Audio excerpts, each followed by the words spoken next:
Hey friends and family, I'm Pastor Manishka and I'm excited to welcome you to this valuable workshop from Pastors Assembly called Stewardship Strategies. Stewardship is so important. In this workshop, you'll hear from David D. Duran, Mark Pettis, and Vance Roosh, leaders who are passionate about helping you develop a healthy and biblical approach to financial stewardship. Here we'll explore God's principles for managing money, practical steps for financial health, and strategies to ensure we are stewarding well in every season. We have workshops just like this at VOUS. VOUS is an opportunity for you to gather with your team, for you to gather with like-minded believers to learn and to grow together. So I'm excited. Get a notebook, get a pen. Let's dive into this workshop together.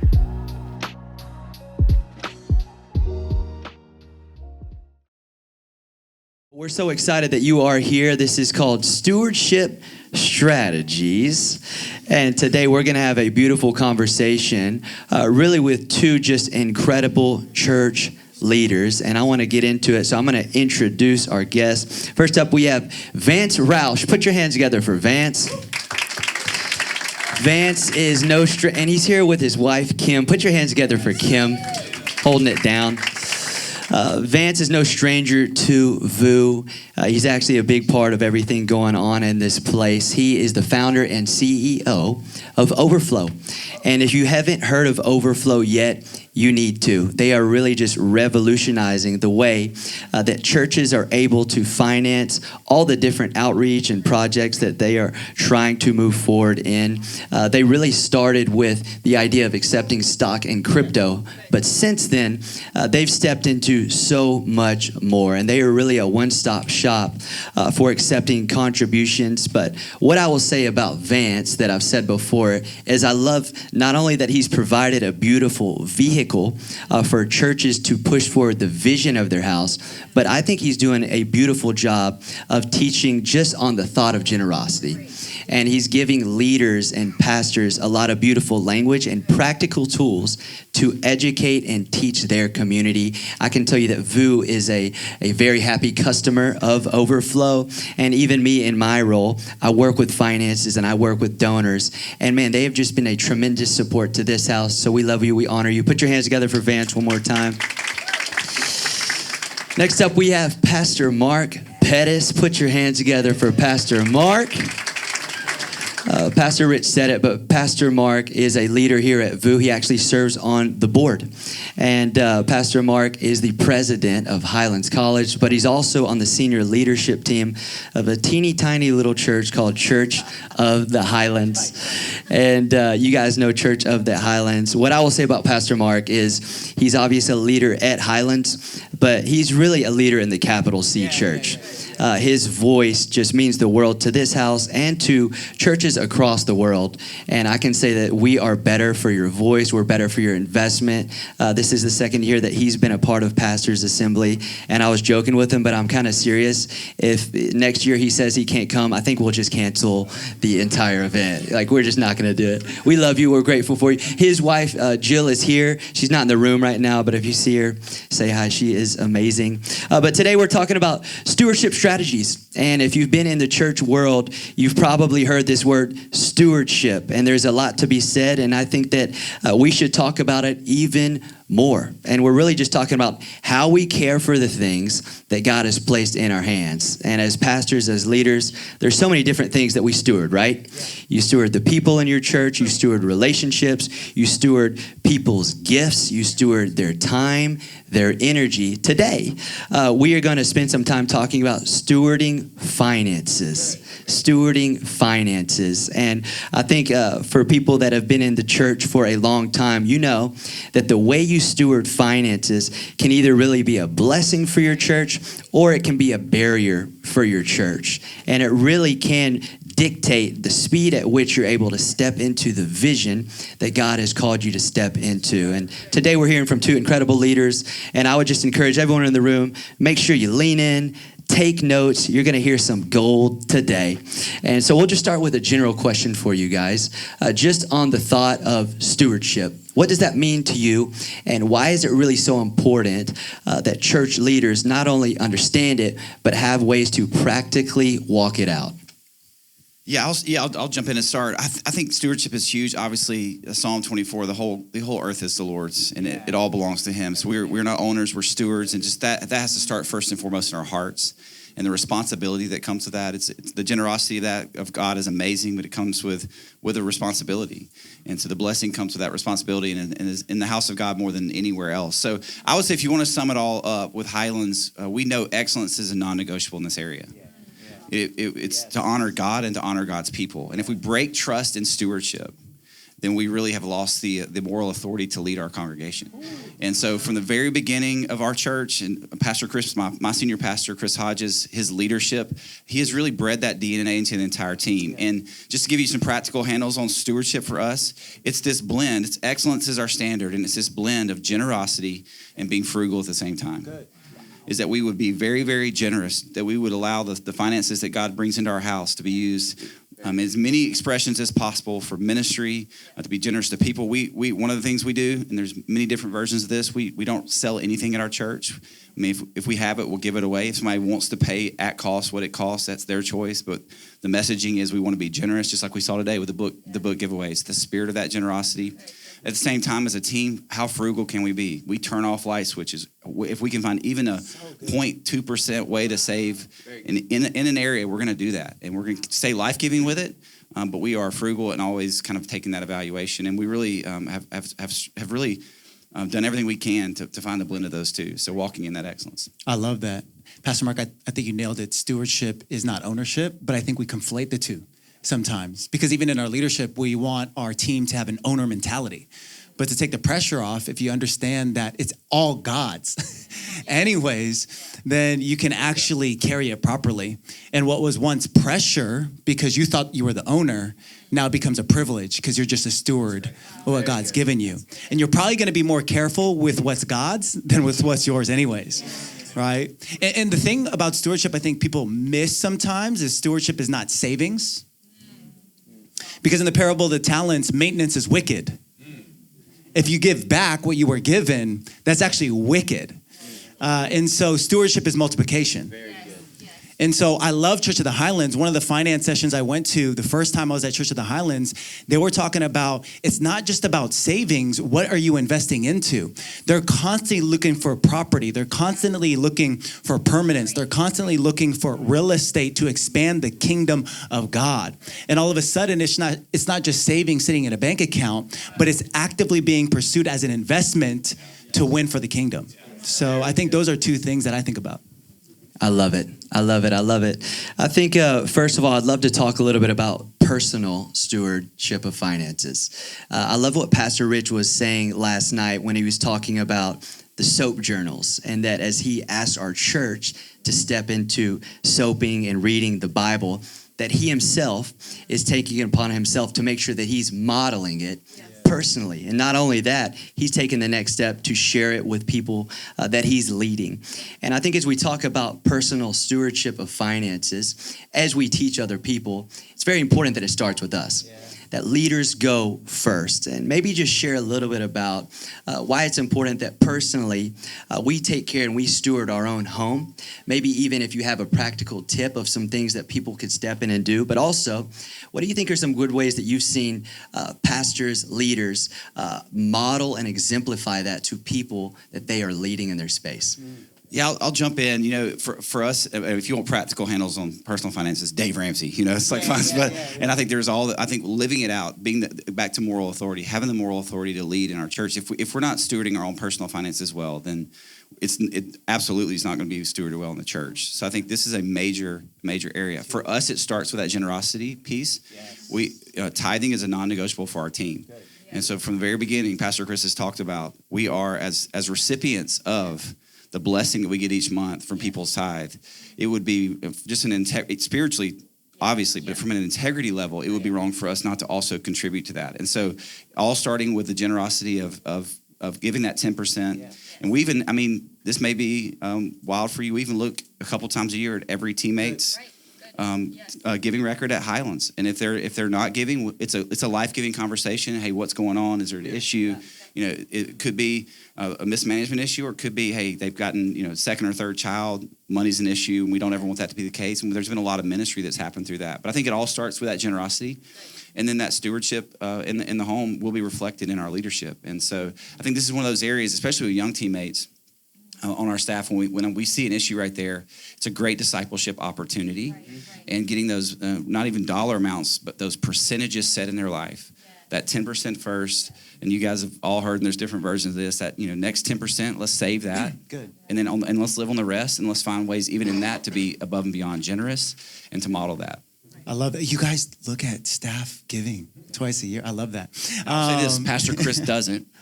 He Yeah. protects his heart from that. Sure. I think that's just great wisdom there. Our CFO does that for him. And that's handled outside of his view just because he doesn't ever want to be standing in front of the team with that in his mind. I think that's important, and I love that you guys do that. I mean, Jesus even looked at the offering, right? In the story with the woman and the 2 mites, right? And actually, what's interesting about that is he highlighted her in the Bible, right? She's forever in the Bible, not because of the amount that she gave, but the proportion that she gave, right? It's not portion, it's proportion, right? And so you give to your level of capacity. And she had a moment of faith where she gave everything. I think as spiritual leaders, as pastors, all of you in this room, I think sometimes the pressure could be that, if I'm going to attract other wealthy people, I need to personally be wealthy. They're actually not coming to you and your church for how much you accumulate. Wow. They're coming to you and your church of how you model generosity. Because the wealth that they came in with into your church is destroying them.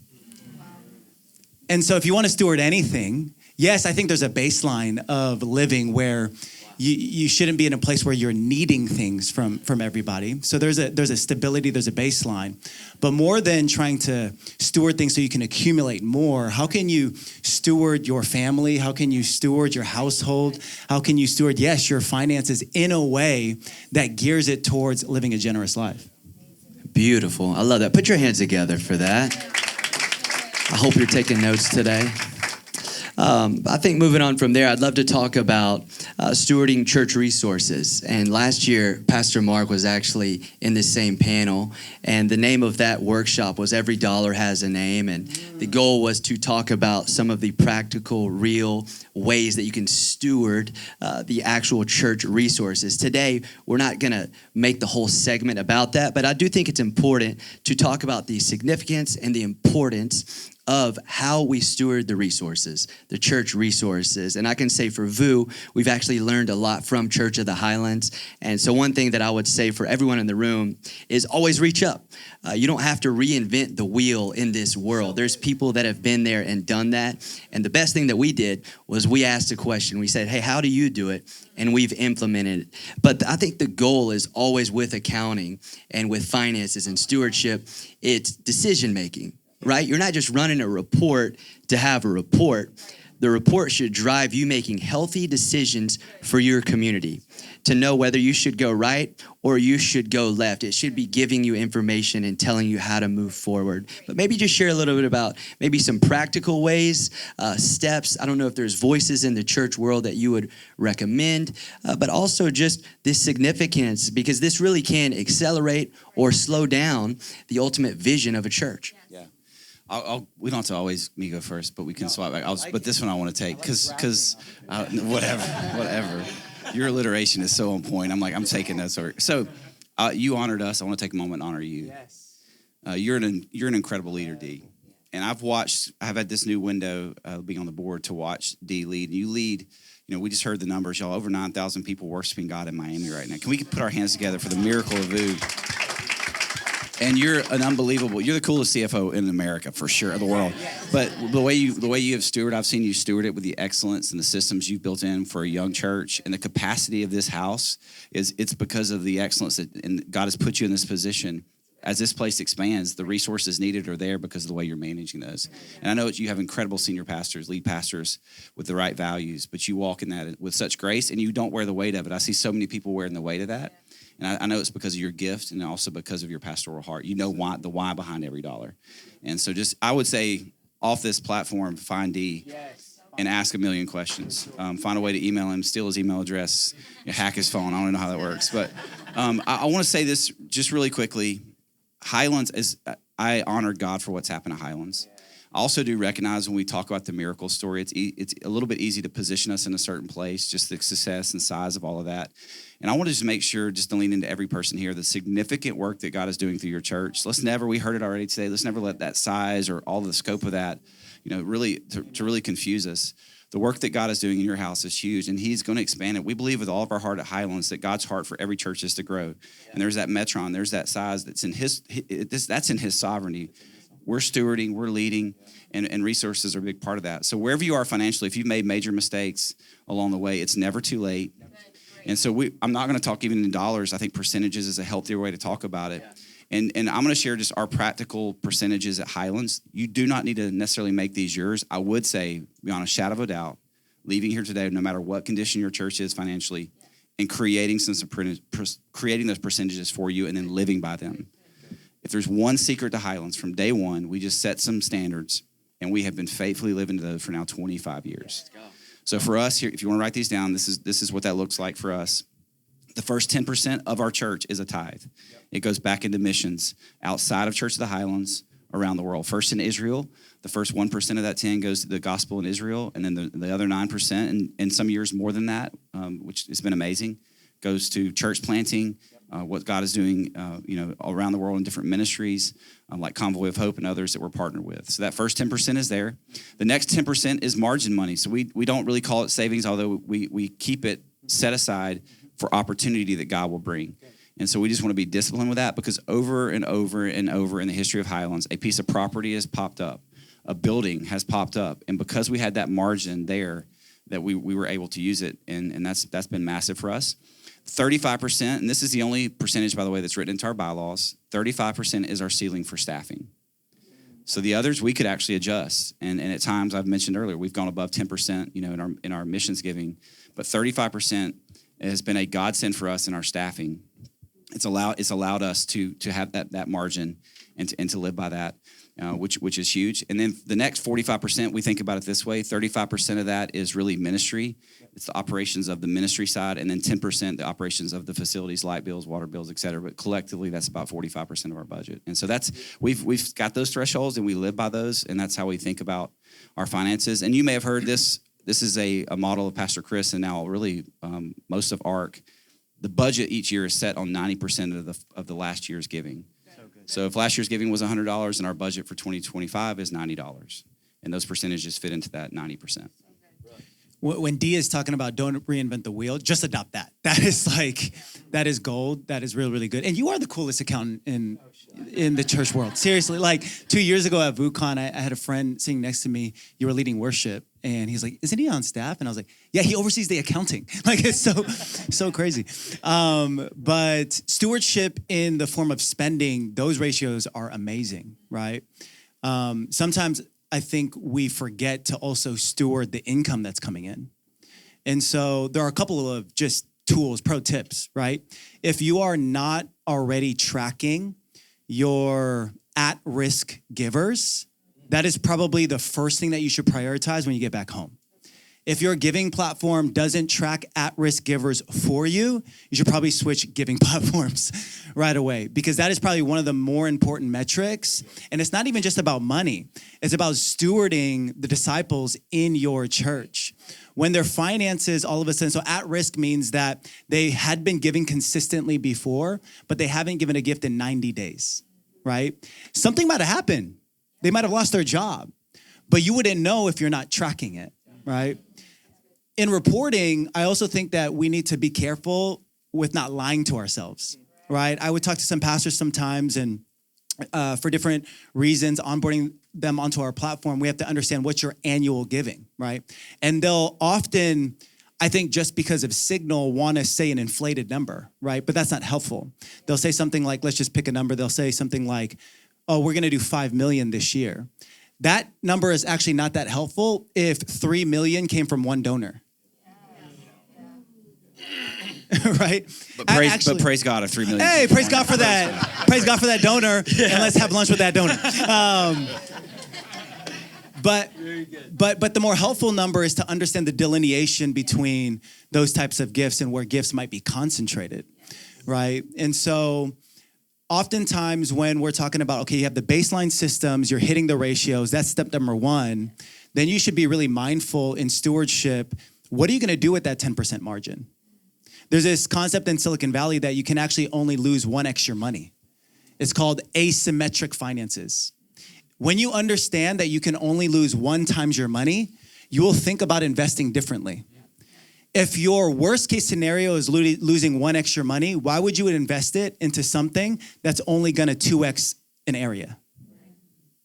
Because that same money, if it could 10x an area, why wouldn't you consider deploying it there? There is limited resources. And so figuring out the way that you're going to invest it and trying to assess, you're not going to get it right every time, trying to assess where the return is going to come from. If you're just hiring a staff member to maintain a system, that's probably not good stewardship. Even though it made it easier for you, it didn't necessarily grow the church. And so you got to look at areas where you get an actual clear ROI. I love that. That's powerful. I love what you're saying about the at-risk donor thing as well, because this has been a conversation at VOUS recently, and it really comes down to pastoring people. It's not even about the gift. It's about pastoring people. And I know there's a lot of lead pastors in the room, but there's a lot of probably financial CFOs. And I think it's important that you also see yourself as a pastor. A big shift for me in my mindset and my role at VOUS was my dad was like, hey, you're not just the accountant, you're the minister of finance.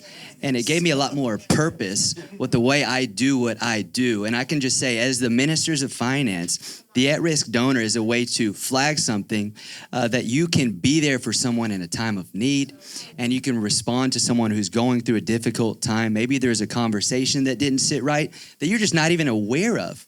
And this is really a tool for you to be a pastor in your space.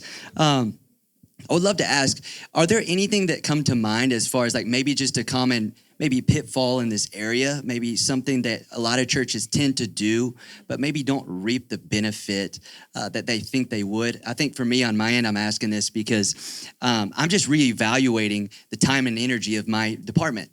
And I think we're talking about making healthy decisions. And as we find out about new reports, I keep having this thought, and it's like, I don't have time to run that report. And it's like, well, why don't I have the time to run that report? Well, because I'm running 10 other reports. Well, with these other 10, what's the benefit of those? And that's the aha moment. It's like, I need to evaluate where my time is going. Are all these reports just being run to run a report? Or is it affecting the way that I'm leading my community and leading my department? Are there anything that you've seen maybe young churches do that you would just say, hey, be wary of that? Or maybe common pitfalls? And you don't have to have anything, but if something comes to mind. Yeah, I feel like sometimes, depending on the stage of your church, right? But if you're continuing to progress and you're getting into establishment, I feel like sometimes we forget to resource the finance department. It's like the last department that we resource because it's kind of in the back office, right? What's more front-footed is we need more people on lights. We need more worship leaders. We need more people related to the worship experience. And what's interesting is I think what, Pastor Jabin said today is sometime in the last decade, maybe through different church movements, we defined the win as the worship experience.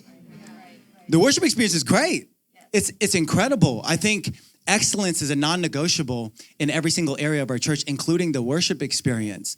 But because we appropriately staff the worship experience is why we get excellence in the worship experience. A lot of people in the church will tell me, well, we just don't understand technology. And I ask them, do you have a software developer on staff? That's never a staff role that people are hiring for. I just don't understand AI. Do you have a data scientist on staff? That's never a staff member that people hire for. And so when we're thinking about even clarifying the win within a finance department, one of the areas you might go to is, how do we better resource it? What tools does D need? What team members does D need? If we are in a mindset, we have this concept at Overflow where we talk about we're not just forecasting, we're backcasting. Forecasting is just an outgrowth of the present. That's actually not true innovation. You will just iterate and grow like 2-3% year over year if you're constantly forecasting. right? But if you're also backcasting and you're living in the future, what does this church look like? What can this church look like in 2, 3, 4 years? They're doing a SOMI project that's, tens of millions of dollars. They have to live in the future a little bit. And from that future state, they can now backcast of the staff that they need to be able to hire for to be able to get to that future state. Right? And so if God gave you a clear vision of where you want to go, then understand that it's not just the worship experience you have to resource, but it's all the back office as well. I'll go principle real quick, and I would just say we have a principle at Highlands to just not live under pressure, and we do that through the principle of margin, and this would be in finances, but in every area from when we leave our teaching or even our team, when you leave your home, the extra time so that if there is traffic, you're not late. It's as many ways as possible that we never want to operate. We want to be under principle, not pressure. If we're under pressure, something is wrong, and then we use those as an opportunity. In the financial area and other areas. Okay, so if we feel pressure here, let's not keep living in that. Let's actually stop and ask the question, what's happening? Maybe there's a staffing issue or a platform issue. There's something going on here, and get people around that problem and use that as an opportunity to live into a better future. I love it. I'd love to talk a little bit about stewardship of givers. Stewardship of people that have the gift of giving. Romans 12 lays out a list of a lot of God-given gifts. Names teaching, prophesying. Along with that list, it says, if you have the gift to give, then give generously. And so what VOUS Church believes is what the Bible says, that there are certain people that have the gift to give on their life, that is God-given. And I think as church leaders, it's important to identify those individuals and provide a way for them to grow and learn on their gift, just like we do in so many different areas. And I think with the idea of donor management in the church world, it can kind of be an uncomfortable topic. Some people shy away from speaking into it, and there's probably a lot of different reasons for that. But I just think it's so important that we speak directly to it, that we don't shy away from it. I was reading something the other day that it said out of Jesus's 38 parables, 16 were on the topic of money. And so if Jesus is talking about money, I think the church should be speaking into it as well. But when we think about these people that have the gift of giving, for VOUS, once again, we copied Highlands. We actually have a team that we're speaking directly to those people. And it's not about an amount, it's about a heart. And people can join it, but it's us championing a gift inside of people. Ours is called the Bricklayers team, which, by the way, you go to a lot of events. Is that the weirdest team name you've ever heard? The Bricklayers team? Yeah. Stands out, right? Yeah, it stands out. But I believe Highlands is called Legacy Team. Maybe just speak to the importance of identifying those individuals and championing that gift in your church. Maybe the biggest, this would be the one thing I would share today that I would have the biggest heart for, because if you look at the history of Highlands, 2011, we were a 10-year-old church, and God had already done some amazing things. But if you look at the chart, with what had happened between 0 and 10 years old, 2011, there's a slow, steady growth, and you see this huge spike in 2011 that put us into another trajectory. It's an inflection point, and that's God's grace. There's a lot of parts to that, but that is also the year we launched our legacy team. And it is the year that really Pastor Chris had the revelation that we have an opportunity for every gift in our church to serve except those with the gift of giving. That we had never created a volunteer or a dream team that allowed those people with a God-given gift to connect and relate to each other, to serve together, and to be a part of something that allowed their gift to flourish. And so, for us, it was a journey, and we're still on that journey, by the way. And bricklayers or legacy or even kingdom builders, there's many names for this. And I actually like bricklayers. I think it's awesome. Thank you. And because you get to define it. But I think the if you leave here with just this one thought, pursue learning what that looks like for your church. It starts with a way to identify those givers, for them to identify themselves. Everyone's invited. This isn't based on a house size or car size or the amount they've given. This is an opportunity for every single person, because the gift of giving, maybe someone, the single mom who just has a little, but that's the gift on her life. And when she gives it, she's giving it from the depth of who God made her to be. And so we have actually built into our what we call a growth track, which is a 3-step process of from walking in the door to getting plugged into a team, joining the church, et cetera. We all have a pathway for that. Part of that is a gift assessment, and we added that to that gift assessment. So that gift of giving is now represented, and if that's on there, the results of that assessment, then they know their next step. And every single campus, we have multiple locations. Actually, our largest campus, pastor's here, Alan, on the front row. He leads up in Huntsville, and he has an opportunity every single month to find out who those people are who come through the growth track. They have the gift of giving. Then we have connections for them, opportunities that from lunches after services to connect with each other, to yearly events. And there's a lot of different ways to do that. The bottom line is relationship is huge. And then when those teams are gathering, it's pastoral at its heart, taking care of them, their families, which is a huge opportunity, just praying for them, connecting with them, but always being able to share a clear, compelling vision of the opportunities above the tithe. So we're talking now about this is the gift of giving above that 10%, that if God leads them to give, we already have like shovel-ready vision. And that is a team that hears it first. We'll find different ways to share it with the whole church, but they know that if God leads you to this, and a great example would be, we have a Dream Center vision to serve our cities. We had a couple at Auburn who loved the vision that Birmingham had a Dream Center. They wanted one in Auburn. They came to one of those lunches. They heard that we already had the opportunity. If we had, I think it was a $3 million gap. If we had that $3 million gap plug, we could start moving dirt on that Dream Center, and they gave that day to it. Wow. And we were able to build that Dream Center faster than we would have built it eventually, but it was much faster, accelerated it. So I think identifying them, plugging them in, and then sharing that boldly, as Dee said, boldly, not being weird about it, but boldly sharing that clear, compelling vision is huge. Yeah, I love that. Yeah, we also have a ministry like this. We call it Kingdom Builders at our church. And we do have a baseline that you have to be at least a tither, but it's not based on a necessary amount. But the encouragement is to start giving above and beyond the tithe. So there should be kind of a baseline. You know, people that join this ministry, what's really cool about it is there's a lot of characteristics that are really compelling, right? Such as they have a heart for the house. They love the house. If they're tithing to the house, they love the house. They're obedient to God's word. Obviously, this is a biblical principle that God has given us. And so whenever you get a room that loves the house, that has a heart for the house, that is obedient to God's word, and you present vision, my goodness, there is something electric in that room. The reality is most of our churches today, 80% of people don't actually give. And we want that to be as close to 100% as possible, but already these kingdom builders are set apart, at least in their finances, which makes a very special group that you should steward for sure. One more thing I'd say on this is that, you know, there was this company, how many know WeWork? You know WeWork, okay. So there's this company, WeWork, you know, run by and founded by this guy named Adam Newman. He grew it to thousands and thousands of locations around the world, one of the most prolific brands the world has ever seen. Through some things that weren't that integrous, he ends up getting removed from the company, and the company kind of starts crashing from there. A year later, after he got removed from that position, he raised $400 million for a new company. And so the reason why I'm saying this is that resources and capital is oftentimes not your biggest issue, because capital is actually consolidated to the most ambitious. We don't have the luxury as Christians to put integrity on the line, so we can't play those games.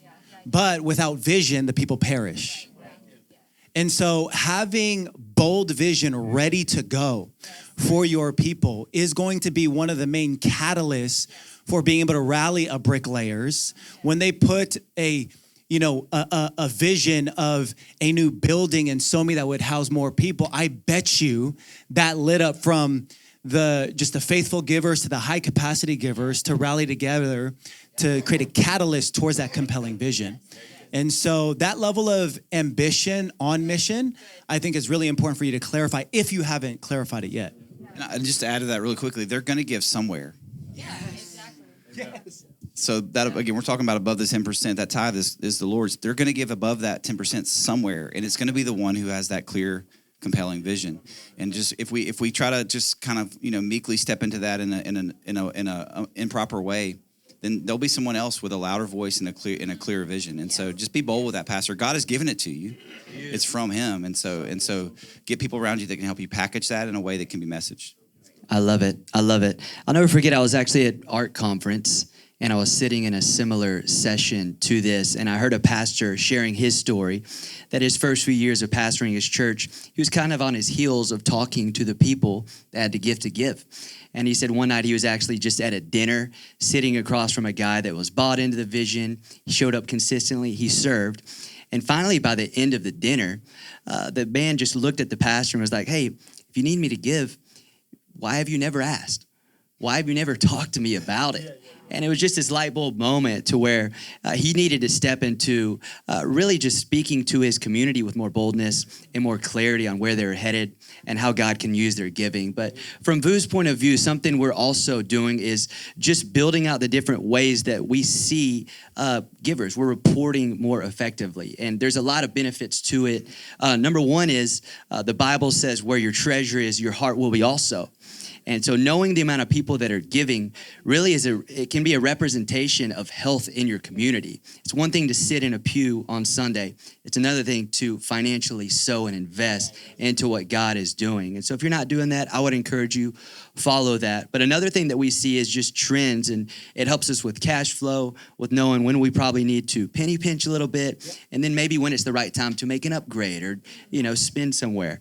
One thing we've noticed is the end of the year is obviously a very important season, and it can be strategic for church leaders. For VOUS, we know that the month of December, 1 month, makes up between 20 to 23% of the annual giving. Wow. And so that's just good for us to know. And for us, there's context. We do our above and beyond offering in December. But I would love if you guys could maybe just share on the opportunities at the end of the year, maybe some strategies that you've seen churches do well that they could take and implement. Beautiful. Yeah. Yeah, so the two pops, actually, December is definitely a pop in the year. The other pop that people don't realize is actually April. When the churches are full, when people are getting saved at Easter and things like that, people are in a more generous mood for sure. That's when people kind of have an understanding of their tax return and things like that. And so kind of having a focus around generosity in that time could be a good idea as well. But in December, it's so important to put a big focus. Aligning something like a year-end offering, I think is really, really smart. In addition to that, just pro tip, depending on how big you are, this will likely yield you maybe 5 figures, maybe even 6 figures if you're a bigger church. Corporate gift matching. Sending 3 emails as reminders in December, reminding your people that if they are faithful givers or tithers to the church and they work for a Fortune 500 company, likely their company will match up to $10, $15, even sometimes $20,000. So if they had given $10,000 during the year, literally Apple, Facebook, Google, Disney, IBM, whatever company it might be, Target, Walmart, they will match up to a certain amount. That's literally free money that goes away if they don't utilize it as their HR benefit. At our church, we do probably $500,000 in just corporate gift matching every single year for like the last 5 years. By simply just sending 3 emails reminding them that this is a benefit that they can take advantage of, right? And so that's just a pro tip. I would say the last thing is consider doing an audit on your giving experience. In the day and age that we live in today, if it's not fast, you might not do it. How many times did you go into a cafe and reconsidered getting a coffee because you forgot your wallet and you can't tap to pay? And so maybe that business doesn't get your business because it wasn't as convenient as you would have expected it to. Actually, you interacted with one of our pieces of technology, Tap, because we saw that, right? And so we're constantly auditing, how do we make the giving experience, the engagement experience easier and easier? Does your website load for like 15 seconds? Right? People can't even get to the give page, right? Like, have you audited? Does it take 10 clicks to be able to give a one-time or recurring gift? Just audit those things, reassess it. There are new tools launching literally every month where you can continue to upgrade your website, upgrade your load speeds, upgrade the amount of clicks that it takes to do an action, right? So just look at that, because sometimes people have the intent, but they don't follow through with the action because it was just a little bit hard. I mean, that's solid gold. That pro tip, by the way, on the matching, that's like what you came for right there. That's so you're already like texting people back home, like, does anyone work for Google in our church? So I would just say, and we've already mentioned this, and VOUS does an amazing job with that above and beyond offering. At Highlands, we strategically, April and December, we have 2 large events for our legacy team, 2 moments where we actually gather all of them. So that's happening at a smaller level at every location throughout the year. But in April, we get all of them in one room, and we share really a like state of the church, like financial presentation, slide deck, going through what's happening, opportunities to be a part of, again, that vision. And then in December, it's more relational celebration, more of a celebration, but it happens the week before our legacy offering. So we're kind of stacking the dominoes with a lot of what is communicated on Sundays, how we're already are blessing people, how we could do more. And then we gather them literally 4 days before that Sunday where we have the offering. And so I think just being wise with all of that and thinking about the whole journey, both technically that journey, what he just mentioned, but also the relational journey towards those key moments is massive. Massive, massive. Well, put your hands together if you enjoyed the workshop today. What a powerful and necessary conversation. Stewardship isn't just about managing money, but it's honoring God with everything that we have. If you enjoyed today's workshop, we encourage you to join our friends and family network, to be a part of a network of people who are resourced, who are trained, and we are strengthened in every area of our leadership. And don't forget, VOUCon 2025 happening June 19th to the 21st in Miami, Florida. We can't wait to see you there.